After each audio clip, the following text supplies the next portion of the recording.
Terkait dengan sosok yang akan menjadi PLT sebagai Gubernur DKI Jakarta, tentu harus memenuhi 3 syarat menurut saya. Pertama, sosok itu harus punya kompetensi, kapasitas, dan mampu bekerja maksimal.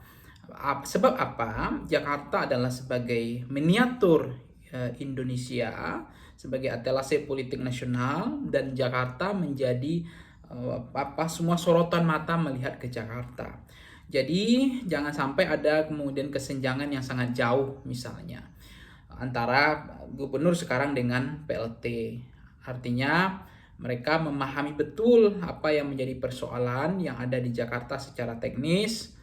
Ya, yang kedua adalah tentu saja sosok yang ke depan yang bisa menjadi PLT itu adalah betul-betul murni pejabat karir semestinya, baik itu di Kemendagri misalnya, pejabat eselon satunya, dan orang-orang yang betul-betul tidak terlalu menonjol DNA politiknya. Karena apa? Karena kalau nanti terlalu menonjol DNA politiknya, itu kerja-kerja letupannya bukan letupan kinerja, tapi letupan politik yang akan lebih menonjol.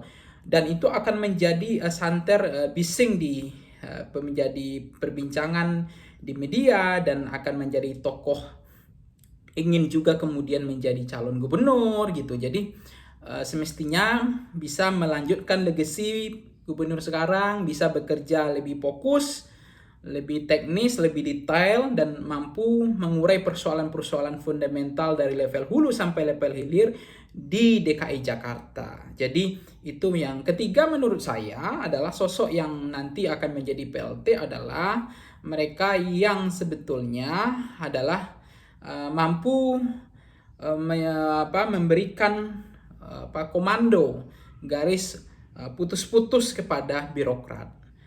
Karena sebagai PLT tentu mereka tidak punya power yang begitu kuat seperti gubernur yang dipilih langsung oleh rakyat.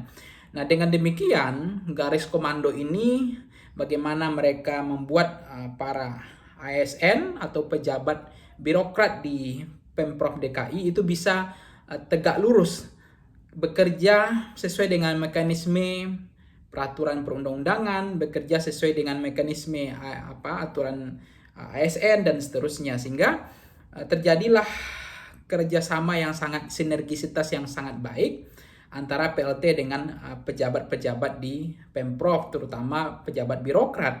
Nah, mereka harus bisa bekerja tidak ada loyalitas ganda, bisa bekerja betul-betul murni kepada membantu kerja-kerja PLT.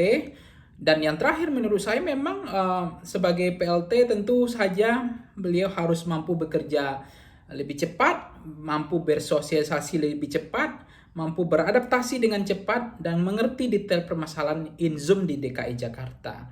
Karena bagaimana mereka mengatur itu jangan sampai jauh sekali gitu, sehingga yang ada nanti adalah kebisingan-kebisingan yang tidak perlu ada di DKI Jakarta. Jadi itu yang saya pikir sosok yang dibutuhkan.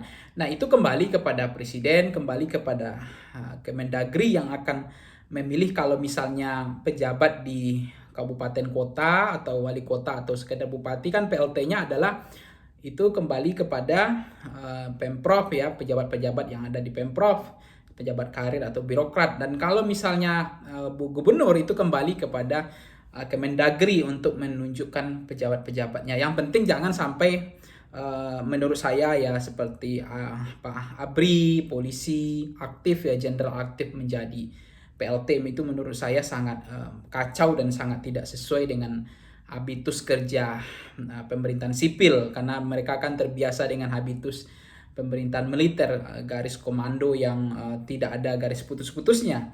Itu menurut saya juga akan merusak tradisi bagaimana membangun pemerintahan sipil gitu. Terima kasih.